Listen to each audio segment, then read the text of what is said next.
Tonight on the HBT, we're at Ameristar Casino Hotel in Kansas City, where a field of 341 entrants generated a prize pool of nearly $500,000. Going out in ninth place was salesman and Overland Park, Kansas native Andy Ernstein.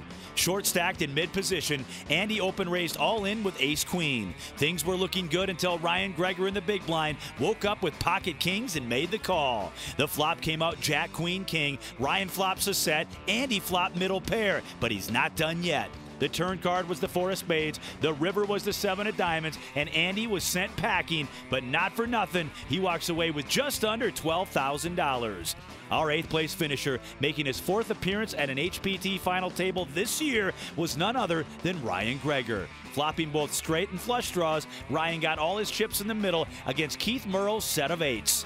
Turn card, another heart. Ryan pulls into the lead, but his dreams of a double up were flushed down the drain when another three on the river gave Keith the full house. He didn't win his second HPT bracelet, but he did go home with over $13,000. And finally, going out in seventh place was 32-year-old self-employed Quincy, Illinois native Garrett Riley. With 10 big blinds and a pair of tens in the hole, Garrett shoved all in. It was folded around with one player left. That one player was Chris Scott, and his pocket aces make the call. With no help from the board, Garrett was eliminated, earning $16,367. We've got 6 players left and more than $300,000 yet to award, and it all starts right now on the HPT. Hi everybody, it's James Larson alongside Kenneth James, and welcome to the HPT. This week we're here in Kansas City, Missouri, not just eating barbecue, but seeing some great poker as well. Yeah, we're dealing cards, man. Let's see how this plays out. At the turn of a card, we've seen time and time again, you know, Lady Luck really turn. It's going to be interesting to see how this plays out with over $100,000 up on top, James. 341 entries, a prize pool of almost $500,000, and you just said it. $111,000 in change for first place. So with no further ado, let's go ahead and meet our final table. And most importantly, take a look at that cash. Up top, these players playing for $111,370 to the winner, on down to sixth place, just over $19,000. 341 total entries. We're down to our final 6. Up top is Chris Scott with 105 bigs. Keith, Nick, Nam, Walt, and John right behind him. John's going to have to get going. He's just got 16 big blinds, so it's time to play poker. Blinds are 15 and 30 with a 4K. Happy to be here, Kenneth James. Great to be here, James. You know, we look at these really multicolor. It almost looks like sherbet ice cream it really out there. does. With the purple chips, 1K, the orange are 5K, and those white, 25K a piece. So these players are deep stacked. Action is on Chris Scott. He's from Blue Springs, Missouri. He's going to raise it up on the button with his ace-10 to $62,000. Jonathan already with a tough decision on one of the shorter stacks. He moves all in with jack-10 of clubs. And now a fold by Keith. I'm pretty sure this is going to be a quick call by Chris. Well, maybe not quick, but he should make the call. I call. These players, though, he does. You can see. He Chris makes the does call. make the call, and John's going to see the bad news here as he's behind ace-10 going up against jack-10. Jonathan must improve or his tournament life will be over early here on tonight's episode of the HPT. The flop comes out 8-9-6, so pretty decent flop there for Jonathan. Absolutely. He's gained some equity. He's got the open-ended straight or the jack to the turn. Oh, and there it is, just like that, the queen of spades. You know, we see it all the time here, James. The short stack gets it in and doubles up. Nobody wants to go home when you've made the final table and have come this far. River card is the ace of spades, so Jonathan is going to win the hand. He's going to double up. He's got the Masters cap on today, so you know, maybe that has something to do with it. Yeah, absolutely. He's going to try and master his way from one of the short stacks all the way to being on top. Our first person eliminated tonight will go home with $19,369. But up top, we just talked about it, $111,370. Over to Chris, looks down at 6'4". He's wearing the Bill Murray. Is that Bill Murray on his T-shirt? I was going to ask you. Kinda Who looks is like, that? I don't know if it is Bill Murray, but it looks kind of like him. We'll have to ask him in the commercial break. Chris is reaching for chips here. He's going to raise it up to $62,000. Well, he lost that hand. You know, the mark of a champion is after you lose a hand, come back and win the next one. He's stretching it here. He's playing a two-way hand, meaning he's raising under the gun here with low cards. That way, if it comes out low, he hits the flop. If it comes out high, he can represent. Nam makes the call. Now over to Walt in the big blind. He looks down at ace-8, caps his cards. He's going to think about it there, my friend. Well, he's got a little bit of a decision to make here. Looks like he's getting out calling chips. Walt is from Suntan Valley, Arizona. That sounds like a great place to live. Walt's going to make the call. I'm not sure if Chris likes this action or not. I think he was trying to pick up the blinds, but he might pick up more as he's flopped an open-ended straight here. Flop is queen 7-5. And just like I said, that two-way hand, he can now represent a big hand, even though he has a big draw, but he doesn't. He elects to check it. Walt and Chris both check. Now over to Nam. See, I prefer keeping up with the initiative, especially when you flop this big to your hand if you're Chris. Maybe he's going to go for a check raise. Nam bets 82,000. That should be enough to get rid of Walt. Now, interesting. I really like a check raise here by Chris, but he may just elect to play it straightforward and make a call. Chris is going to make the call. So much of poker is semi-bluffing, you know, to use that aggression. Turn card now is the 9 of hearts.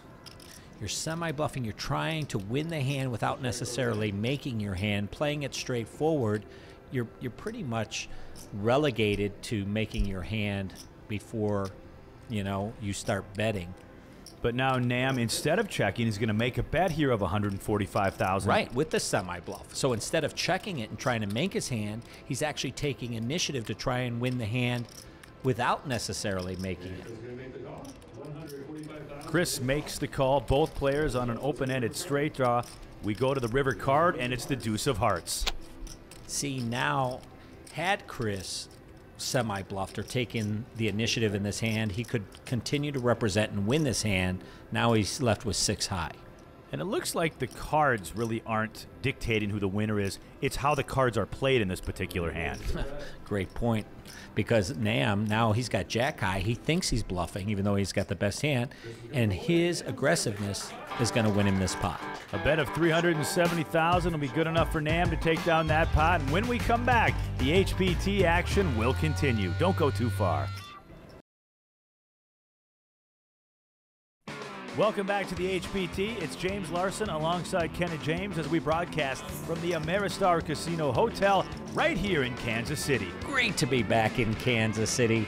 As you see, these players very deep stacked. Another great aspect of playing on the HPT. We give you a lot of chips, a great structured tournament, and of course, playing for a lot of cash. A lot of cash, and of course that coveted bracelet, and of course the distinction of being our newest HPT champion. Action is on Chris. He raises to 90,000 with his queen 8. Not slowing down at all.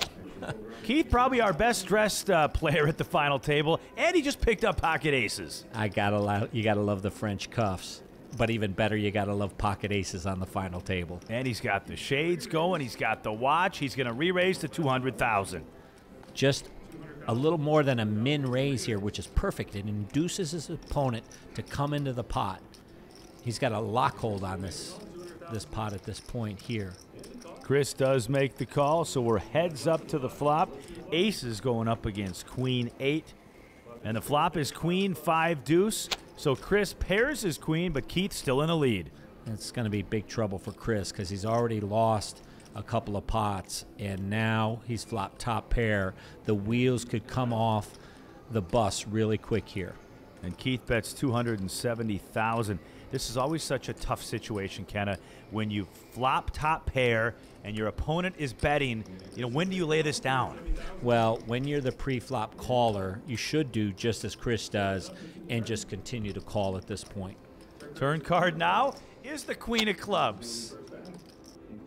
From zero to hero, from the cellar to the dweller, I don't know how many analogies I can pull out, but The worm has turned, and now Keith checking over to Chris, as Chris has the best of it. And that's a sick feeling when you got the pocket aces and you see the board pair like that, and you have a sneaky suspicion that your opponent is holding a queen. absolutely. But he's not exactly sure he has a queen because there's two flush draws out there as well, so he correctly calls. So we go to the river card now. It's the 4 of spades, so the check mark goes to Chris, and Keith is first to act, and he's going to wisely check this. Absolutely. And now if Chris makes any sizable bet, like 800,000 or more, well, all in, Keith should be able to get away from this hand because he can absolutely beat nothing but a bluff here. He can't beat spades. He can't beat a queen. So at this point, it's a polarized decision. You're just trying to determine if your opponent's bluffing. He rightly makes the fold. But Kenny, you sit around and you wait for aces, sometimes for hours, sometimes for days, and then at the end of the hand, you got to put them in the middle. That's no fun. It's no fun to get aces cracked, especially on the final table. All right, the blinds are 20,000, 40,000 with a 5K ante. Nam's going to look at a pair of pocket nines, and he's going to make a small raise here. Going to go up to 90,000 chips. And now over to Nicholas. Got to love that hat. Yeah, he's got the beanie on there, the knit beanie. But more importantly, he's got ace, queen of clubs, both these players, with what we like to call the sub-premium hands. Premium for sure, but just not the queens, kings, or aces, or ace-king that are the top premium. Nicholas, by the way, just 24 years old. He is from Manhattan, Kansas. Action now folded around to Nam. He's been 3-betting, he has nines. Does he call or does he 4-bet? These are always really tough spots. And what makes it tough, James, is how to play and continue post-flop when overcards come. Let's see what happens. Nam makes the call, heads up to the flop. It's 7-5 deuce. Nam still in the lead with his pocket nines. He's first to act. And here he's going to take it looks like he's going to take an aggressive position and lead out to protect his nines against 2 overcards like Nicholas has, but you're never really sure if your opponent has the 2 overcards or if he has the big pair. The bet is 320,000 chips by Nam. And Nicholas is going to make the call. Now, when Nicholas just calls here for Nam, that's actually a good feeling, you know. Yeah, he may be trapping me. Oh, my goodness. And look at that turn card. The ace of spades. Nam first to act now. We'll see if he decides to check or bet. He is going to check. Well, now he doesn't beat, you know, bigger pairs than him, and he doesn't beat an ace, so he should be able to get away from this hand. And here comes a big stack of those white chips. Those are 25K. That adds up to 600,000. This is going to be tough for Nam to make this call. Well, it's pretty much for the rest of his chips, it looks like. It's definitely a definitive bet. It would have put him all in, and he rightly finds the muck. Nam's going to fold, and Nicholas Somerville wins that hand. Like I said before, just 24 years old. Total career winnings on his notes here. He put a big goose egg down as 0. He invested $1,650 into this thing, and right now, even if he goes out in 6th place, he's guaranteed just over $19,000. His plans for the cash, a honeymoon with his fiancée, Jennifer. So that is beautiful. To those two. Nam now improves from the last hand. He moves up from pocket nines to pocket tens. All in. And moving all in here. I'm sure he's looking and hoping to get called. And now Nicholas with another big hand, 2 big overcards, an ace and a king, the big slick. How about these two back to back? You know, and sometimes this is what happens in poker. You think somebody's picking on you, you know, but actually it's just the trend of the game from time to time. And now Chris, I thought he looked at 2 jacks there. Yup, I'm right. The graphic's right. Pocket checks, and now a decision for him. Oh, my. Facing an all-in and a call, jacks shrink up like jumping into an ice-cold pool. And Chris is going to fold his hand. Yeah. He's not going to like it when he sees it, but it's probably the right fold at this stage of the tournament. He would have been in the lead going into the flop, but he folded. So now it's Nicholas with the 2 big overs going up against Nam. Nam must maintain the lead in the hand and win the hand, or he will be eliminated. The flop comes out king, queen, 4, couple of clubs. And now Chris is thinking, that's why I folded the jacks. Yeah. Thank you. Sometimes it's staying out of trouble. Turn card now is the 4 of spades, so just a 5% chance for Nam trying to hit one of the remaining 10s left in the deck, or he'll leave us in 6th place. And the river card is close. He could have used that last hand. The 9 of hearts, no 10 for Nam. He is eliminated in 6th place, but not a bad payday, just over $19,000. And when we come back, our final 5 will play it out to find out who will be our next HPT champion.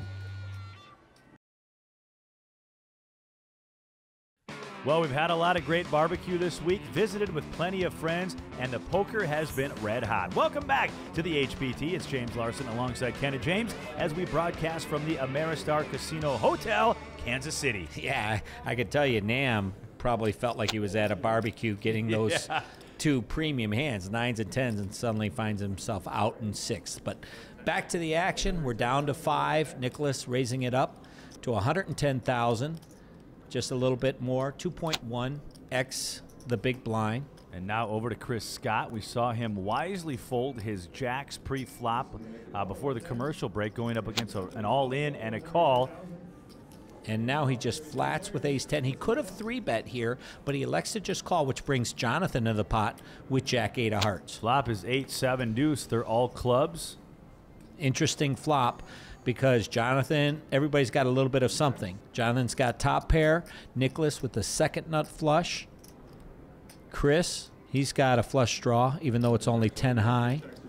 All players check. All 3 players check that 8-7 deuce. Turn card now is another 7, this time the 7 of spades. Well, Jonathan, that's going to make him feel a lot more comfortable here that he has the best hand. So I like him betting this here and not just giving his opponents a free river card. Chris checks. Now action on Jonathan, and he says 175. Jonathan is 39 years old from Minneapolis, Minnesota. Go Vikings! I remember that. In my day, we called them the Purple People Eaters. Oh, you bet.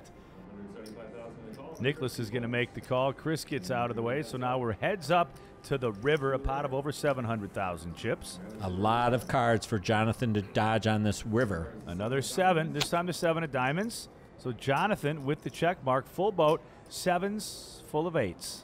Does he go for value here, or does he check to elicit a river bluff from his opponent? That's the decision at hand here. He's all in. Oh, I think this is an overbet here. Only going to get called by probably 9s or better. I really don't like this bet.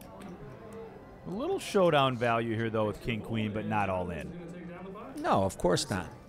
And, you know, he was drawing to a club. He missed. In this spot here, sometimes it's the chips you leave on the table, and I really feel like he should have checked here to elicit a bluff from his opponent. Do you think that's something we see more often than none here on the HPT? Situations like that where maybe a check would be a better decision, and maybe you can extract some more chips that way?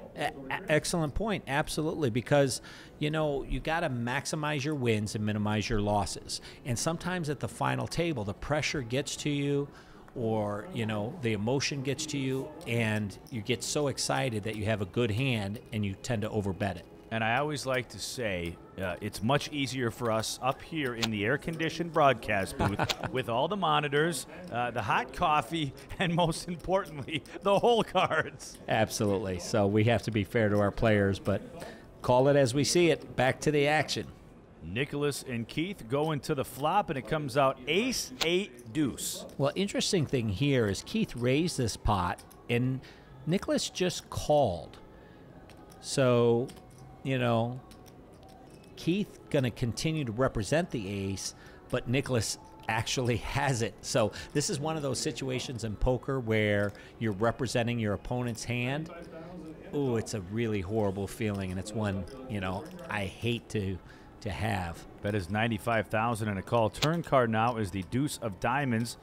Keith is grabbing for some of those white chips. Looks like 200 there. What are those orange ones? Those are the orange are 5K. So 215 is the bet. Yeah. Thank you for halfway through the show. I'm learning all the denoms of the chips. Well, you know, we've taken those purple ones out, and we're down to the orange and white. All right, so a pot size of 865,000 chips.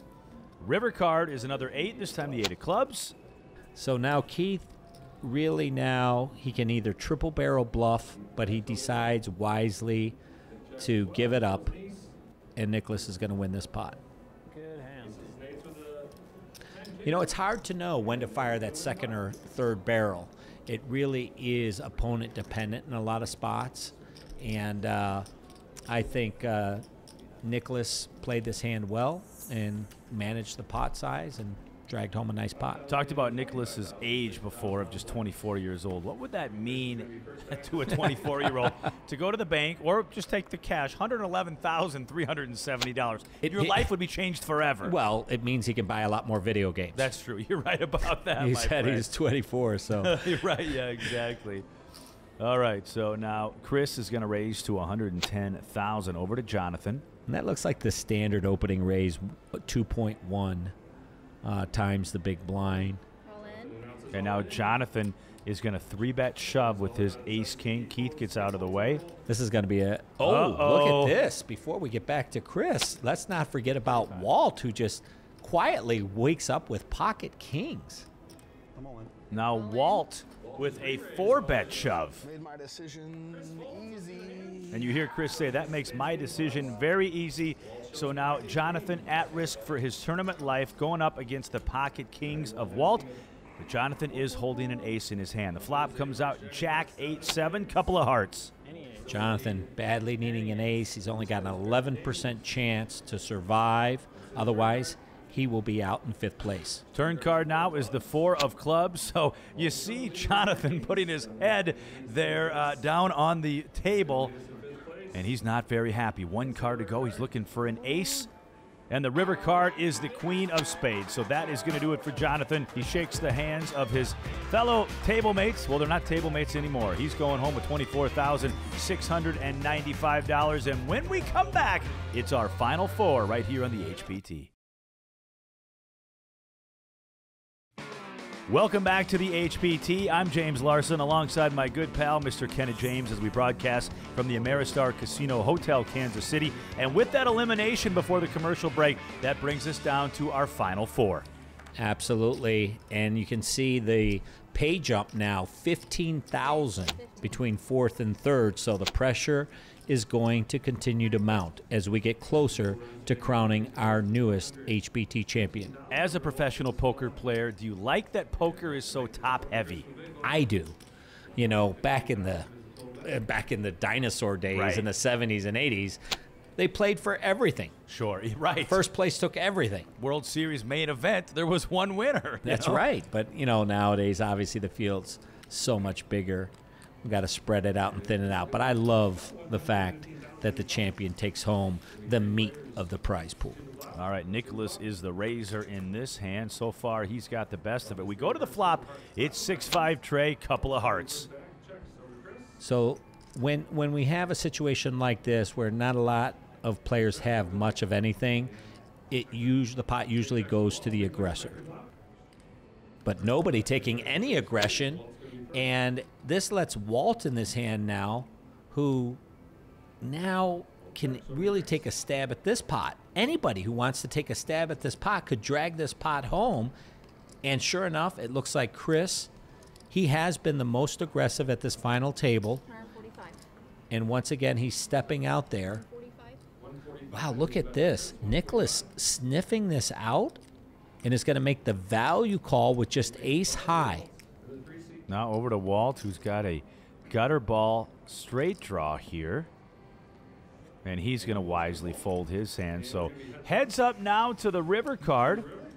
Now we'll see if Chris will maintain to be aggressive no matter what this card is. It's the 9 of clubs. And he is reaching for some of those white chips. Yeah, but that card is too good now for Nicholas. He's going to try and represent the 3, but I don't think this is going to get through. Nicholas has got just too much. Nicholas made the call on the turn. Now his hand improves on the river. Yeah, and he's just got too many chips. Yeah. This is an easy payoff here. Make this call. But I like more than just the result here. I like Nicholas's play on the turn, feeling like he had the best hand. There's a lot going on underneath that knit cap, I'm telling you. Now Nick was shaking his head a little bit. He wasn't real confident about it, but he is the winner. He's going to take down that pot as he continues his quest to be our next 24-year-old HBT champion here in Kansas City. So I don't know what it is about this market, but they contacted us. They tweeted at us years ago, come to Kansas City, and we have, and players show up, huge prize pools every event that we do, and I like it here. Great food. They tweeted at us, and Kansas City, here we come. Here we come, Kansas City. All right, Chris now with pocket nines. Chris really, wow, he's been on the short end of a lot of pots, and a little bit unfair because he's the one that's stepping out and taking initiative, and that usually means winning poker, but not when your opponents get sticky or they draw out on you with better hands, obviously. Speaking of better hands, Keith had pocket aces a few hands ago and had to put those into the muck on the river. This time he's got ace-queen, and he's going to go ahead and raise it, re-raise now to $460,000. Yeah, a lot of this not only has to do with hand value, but, you know, Chris has been involved in a lot of pots. So this is also player dependent here. He knows Chris has been playing a lot of pots, so his ace-queen, you know, looks really big, and it turns out he's going to be in a coin flip, a 50-50. It's going to be a race. Who's going to win the race? Is it going to be Keith or is it going to be Chris? We'll find out right here. Ace-queen going up against the nines. The nines, of course, in the lead, but you can see it's still 50-49 in favor of the ace-queen. The flop comes out 10-7-4. That'll change the percentages. As you see now, Chris, a 74% favorite to win the hand. Just a bit as we go to the turn. Turn card now is the Jack of Hearts. So that gives Keith a few more options here. Any ace, any queen, or any king. A $2.8 million pot as we go to the river. And it's the queen of spades. How about that little suck out for a $2.8 million pot on the river? Wow, just like that. And Chris can't believe it. He says, nice hand. Yeah, he doesn't mean it. I'm telling you, the guy has stepped in it at every turn of the card, and now he's on the extreme short stack. And he's on the button. He could have one card here, and he might get them all in the middle. You can see he's visibly tilted. Let's get them all in there. 7-6. This is the time to do it. You're on the button. You can do it, my friend. And now over to Keith. Keith almost feels bad. You can see as he winces a little bit, and he's got to look him up here. He's going to easily get over that feeling as he tries to mop up his mess. I got a feeling these two aren't going to be Facebook friends after today's program. So Keith makes the call. He's going to have him dominated here. He's got a 6 copied, you know what I mean? Yeah, one live card for Chris here. Things just not looking good for him. Not a happy camper. He needs to improve or he will be eliminated in 4th place. Let's go to the flop. And the flop is ace, 10, 5, couple of diamonds. He's got 9% chance to improve. You know, one thing about Chris, though, is this as these cards run out, it's going to do it, is that he went after it tonight. He did. And I really respect that. All right, so the winner of the hand is Keith. Chris has been eliminated, going home with just under $33,000. And when we come back, your final 3 players will play it out. Welcome back to the HBT here at the Ameristar Casino Hotel, Kansas City. Let's take a look at the chip counts. Well, it is going to be a photo finish here as just 20 big blinds separate these 3 players. 3rd place money, Ken, of $47,211. 1st place money, $111,370. Now that's a different story. Yeah. 60,000, over 60,000 separates these from 3rd place to 1st place. So a lot on the line for these players tonight to play for. Over to Keith. I call him Mr. Cool, Mr. Calm, Mr. Laid Back. He's got ace-8. He's going to re-raise to $330,000. But Walt's not going to have anything to do with it. He's got a slightly better hand with ace-9. And I say slightly because a lot of times the kickers won't play in this spot. Walt is from Council Bluffs, Iowa. Plenty of high-stakes poker played over in the Council Bluffs and Omaha area. The flop here is Queen 9 tray. Forget about that kicker not playing. It's going to play a significant role in this hand as he pairs his 9. And it's not going to slow Keith up. He's going to go ahead and make a C bet, a continuation bet on this flop of $400,000. So that's a heavy bet. You know, it's almost 3/4 of the pot. And look at this. Walt's going to make the call. Doesn't scare Walt one bit. No, he rightly figures there's so many hands in Keith's range that he's in front of. And look at this. Turn card now is the 8 of spades. This could spell trouble for Keith as he paired his 8, but now he checks over to Walt. Well, yeah, that's going to slow him down, actually, because now his hand actually has some value, where before he just had ace high, now he's got a pair. But it also makes a straight, so Jack 10 makes a straight. So now with a big bet from Walt here, Keith should sniff out that he does not have the best hand. But he doesn't. He's going to get stubborn and sticky, as we call it. Sticky. And look at the size of this pot. We're up to almost $3 million in chips in this pot. Go to the river now. It's the Jack of Diamonds. Well, this is a beautiful bluff card for Keith, but he doesn't seize the opportunity. He's going to try and get to showdown and hope he has the best hand. Not going to work out for him. Walt is grabbing for those 25K chips. Well, he's got this whole stack of those, it looks like.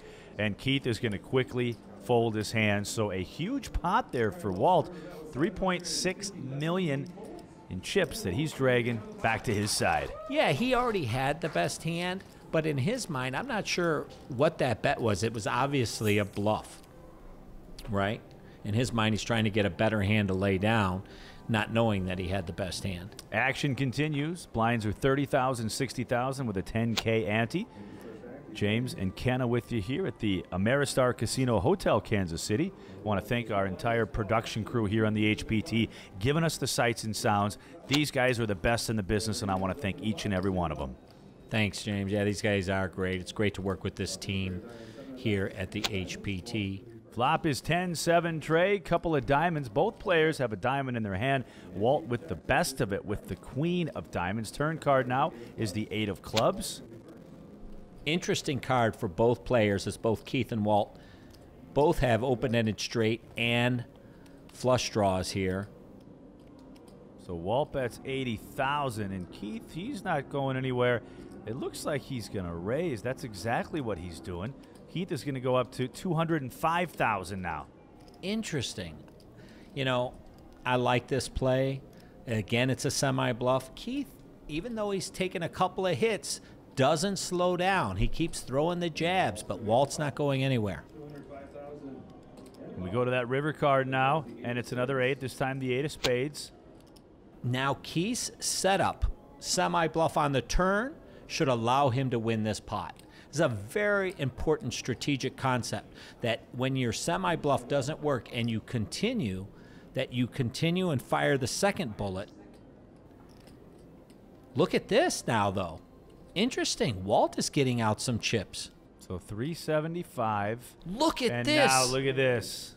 Walt with the rebluff, the rare rebluff on the river to represent the 8. Wow. Keith has got to lay his hand down, and Walter takes down that hand. A key pot. That's a fantastic play by Walt there. Now, during all this, Nicholas is just kind of hanging out with his beanie on, thinking about where he's going to be spending his cash, probably the 24-year-old from Manhattan, Kansas. All right, action continues. Pocket nines again. We've seen them a lot on this week's show and last week's show. You know, one of the things that I find is when you make good plays, whether it's a good fold or a good bluff execution or good value, and you're playing well, the cards seem to find you. They gravitate to you. A little bit. It's a good point.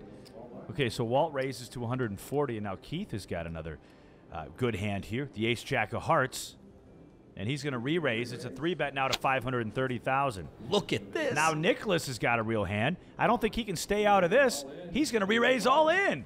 This is really three-way action, and Walt senses it. I mean, his hand has got a lot of value here. Sure. But not when you're facing a re-raise and a shove, and he correctly finds the muck. It's always tough to fold that. And now Keith is going to make the call, so we'll flip over the cards. Nicholas in the lead with his ace-king. Keith has ace-jack. Yeah, Nicholas has got him dominated in a stranglehold. This is like being on the mat, right? And your opponent is on top of you. Look at, where's Nick going? It looks like he's walking out the back door. The flop is queen, 5-4, couple of clubs. All good news for Nicholas. You can tell he's a little nervous. Well, some people just can't stand to look, you know. But both these players holding on. Turn card. 4 of diamonds now. Keith needing the jack and the jack only to stay alive. To the river we go. And the river card is the 6 of hearts, and that is going to do it. Keith will be eliminated. Third place money, $47,211. And I know what Walt is thinking right now. He's thinking, had I stayed in the hand, I would have won that pot. More action coming up next. Welcome back to the HPT. I'm James Larson alongside Kenna James, broadcasting this week in Kansas City, Missouri, here at the Ameristar. And now, Kenna, it's time for Heads Up Poker. Boy, this is where it gets really exciting as players play almost every hand. Walt, he is surviving and thriving. He's really going after it, James. It's been a lot of fun to watch, and the theme on tonight's show has been action. Well, it has been action here, James. Just hot, furious, and Walt really playing well. Although that last hand, he's probably thinking what could have been. What could have been? How many more chips would I have right now? But hey, we move on. You can't think about that. You know that as a poker coach. Yeah. You make a decision, you stick with that decision, and you move on. That's right. He got what he wanted. Another player eliminated. He moved up in the prize money, as well as now he's playing heads up for the title. And he raises in position with nothing with rags. He gets re-raised. This is, I'm sure, going to find the muck really quick. Well, actually, I say I'm sure, but nothing's really for sure with Walt. Look at this. Look at this, ladies and gentlemen. Walt now going to re-raise to $1.3 million. Hey, why not, man? Why not?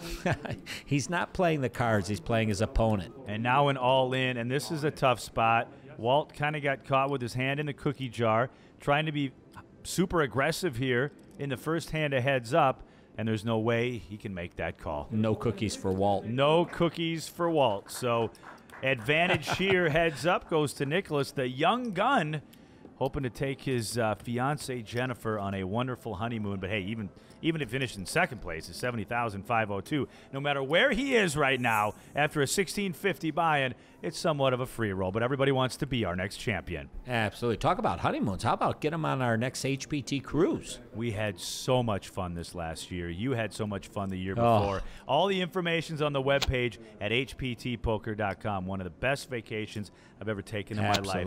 Check it out. Love the people at Card Player Cruises.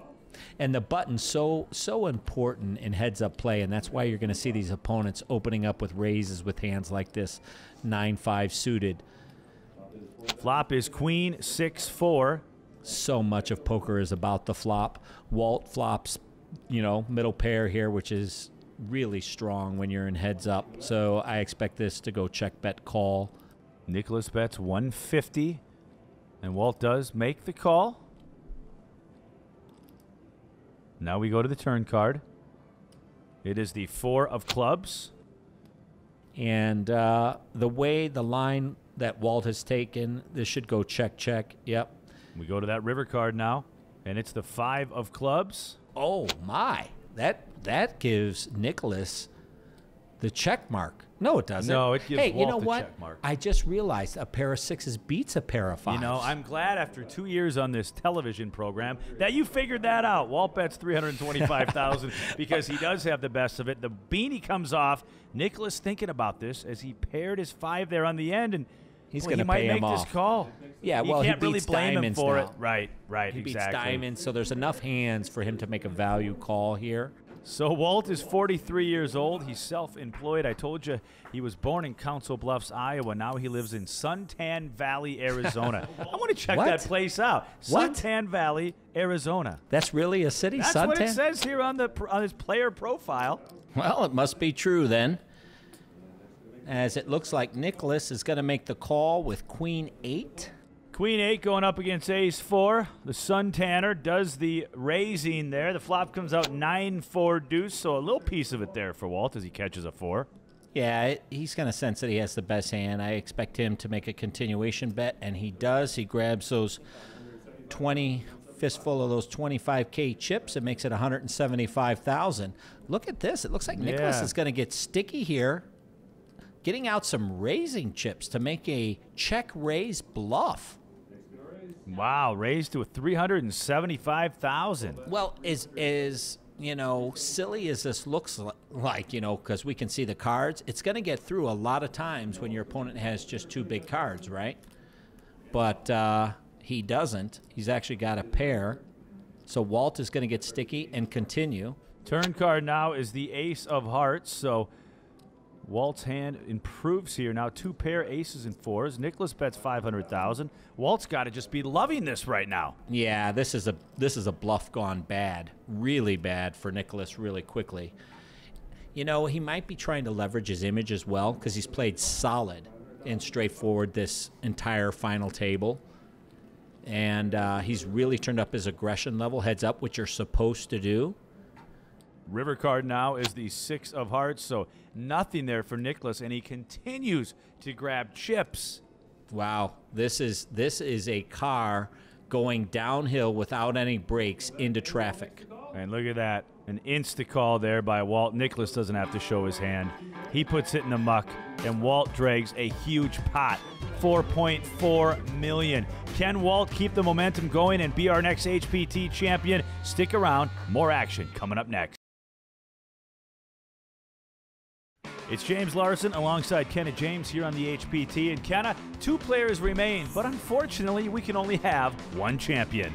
Well, and the action has been kind of lopsided. Walt, his timing has been so good. He's made bluffs. He's called with the best hand. He's just really, you know, played the best so far on this final table. And he deserves the chip lead that he has. Even now, you see that he's defending with Jack 5 as we go to the flop. Flop is Queen 8-5, couple of clubs. And once again, Walt has found the best hand on the flop. He checks on margin, trying to elicit a bluff from his opponent or manage the pot size when he has the best hand, which, of course, now we know he does. After Walt's check, Nicholas bets 225,000. This is an easy call for Walt. There's so much of his opponent's hand range that he's in front of. All flush draws, all straight draws. Turn card is the 9 of diamonds. And now Walt looking to make a bet here. Looks at 400,000. It's a very interesting line that Walt has taken in this hand. Now he decides to come out and bet. I guess he's trying to represent Jack 10 here since he has the Jack blocker. You see, so he knows that he has a Jack. His opponent is less likely to have a Jack in his hand. So he's going to lead out on the turn and represent Jack 10 and take control of that pot and actually win it. Now our young gun here, Nick Somerville, just kind of trying to make things happen too quickly. I think he needs to sit back and wait for an opportunity, and this isn't going to be the one, as his opponent just picked up pocket queens. He's not going to be able to sit back. He's got ace-jack, He's got and he quickly ace-jack. moves all in and is called by Walt, and this could be over rather quickly. This could be the tournament right here. Walt in the lead with his pocket queens going up against the ace-jack of Nicholas. Nicholas doesn't look very happy. The flop is queen, Jack 7, 2 spades. Walt flops a set. Oh my, Nicholas has played so well this whole final table, at least until we got to heads up, and then Walt just, you know, he's taking him to town. Now we go to the turn card. It's the 8 of diamonds, and that is going to do it, ladies and gentlemen. Walt is your new HPT champion. He's going to go home with $111,370, but not for nothing. Our second place finisher, Nick Somerville, $70,502. Wow, what a heads-up match. You know, we talked about the action, and perhaps Nick, you know, he got caught up in a little bit of it there. Really played a wonderful final table, though. Congratulations to him in finishing in second place. And a great payday for the 24-year-old. He's not even old enough to rent a car yet. So my question to you, Nick, what are you going to do with the money? Well, I'll be getting married to my fiance Jennifer over there in May, so I think we probably upgraded our honeymoon a little bit. Other than that, you know, it's a nice little nest egg to start our life with. Thanks so much, Nick. And once again, congratulations on second place. Enjoy the cash. A fine performance. The night, though, goes to our winner, Walt. Yeah, the young guns didn't get to Walt tonight. He bested the field. He's going home with the title, the bragging rights, the bracelet, and the cash. He's with Jeremy Smith at the final table. Well, you started 6th in chips today, over 111,000. What's your plans for the money? Well, I'll probably spend a little bit on the family, celebrate with my friends, and then pay off some bills. And for the rest, just keep myself in action. Yeah, you know, you played great today. You know, what was your plans throughout the day? You know, the play throughout the day? The structure was pretty good, gave a lot of time to play, so I just decided to try and be patient, let the opportunities present themselves to me, and try not to make any big mistakes. I got lucky once early in the tournament, and fortunately didn't need to later. Worked out pretty well, and I caught some cards at the right time. Well, that is going to do it for the HPT this week in Kansas City. Once again, your new champion is Walt, going home with the title and the cash. Yeah, congratulations, Walt. He really went after it. He went after the title, and he took it home. Fantastic performance tonight. Special thanks to all of our players for joining us this week in Kansas City, and especially the great staff here at the Ameristar Casino. Now for Kenna and I, before we leave, I think it's time to get some barbecue. Absolutely. Poker? Naturally, it's time for barbecue. Yeah, I hate to leave this great city, but we are going to hit our next stop, and we want you to join us. Why not give it a shot? Log on to hptpoker.com, and who knows, maybe you'll be our next HPT champion. For Kenna James, I'm James Larson, and we'll see you next time right here on the HPT.